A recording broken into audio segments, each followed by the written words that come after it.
Pékin, le 14 août 2010. C'est l'embouteillage le plus long de l'histoire. Des milliers de voitures les unes contre les autres sur 100 km pendant 12 jours. Une microéconomie s'est même développée. Les commerçants locaux en ont profité pour vendre 3 fois plus cher de l'eau, des nouilles instantanées ou encore des cigarettes. En France, on estime qu'environ 28 heures par an et par personne sont perdues dans les embouteillages. Une perte pour l'économie chiffrée à 17 milliards d'euros chaque année, soit 3 fois le trou de la sécurité sociale en 2017. Sans compter bien sûr l'impact de ce phénomène sur la qualité de l'air. Mais alors, comment faire pour que ça cesse? Comment éradiquer les embouteillages?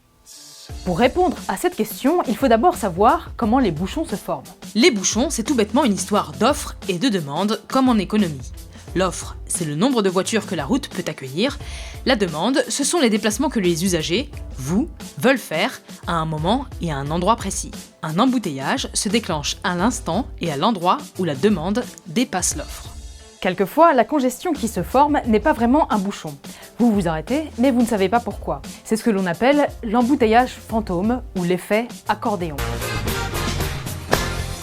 Le responsable de ces embouteillages fantômes, c'est celui qu'on appelle généralement le gros qui n'avance pas. Le quoi? Le qui n'avance pas. Je m'explique. Lorsque la circulation est fluide, mais dense, si un automobiliste ralentit ne serait-ce qu'une demi-seconde, la voiture derrière lui va devoir ralentir aussi, ce qui va nécessairement faire ralentir la voiture suivante, et ainsi de suite. Généralement, plus on s'éloigne de la première voiture qui a ralenti, et plus les voitures freinent fort. Et il arrive qu'au bout d'un moment, certaines voitures doivent carrément s'arrêter quelques instants avant de repartir. Alors que faire pour éviter tout ça? La première solution qui vient à l'esprit bien sûr, c'est qu'il n'y a qu'à faire des routes plus larges.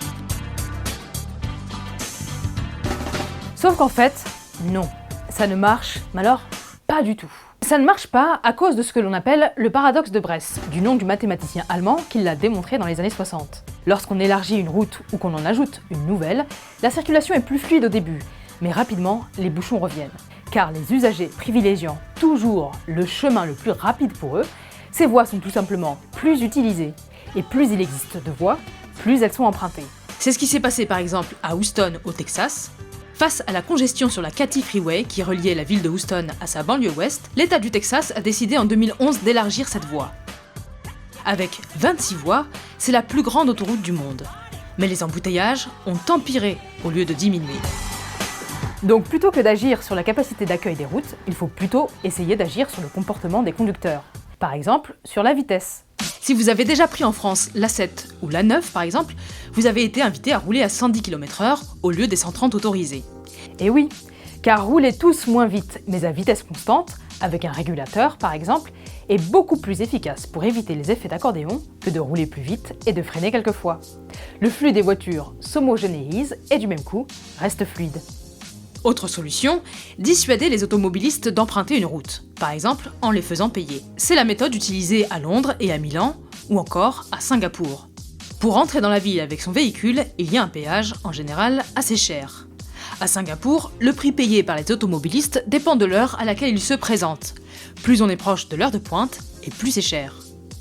Ça marche, mais résultat, ce sont toujours les plus riches qui passent. À ce jour donc, aucune de ces méthodes n'a permis de totalement éradiquer les bouchons, car ces méthodes reposent toutes sur la modification du comportement des automobilistes. Or, les automobilistes n'aiment pas trop modifier leur comportement.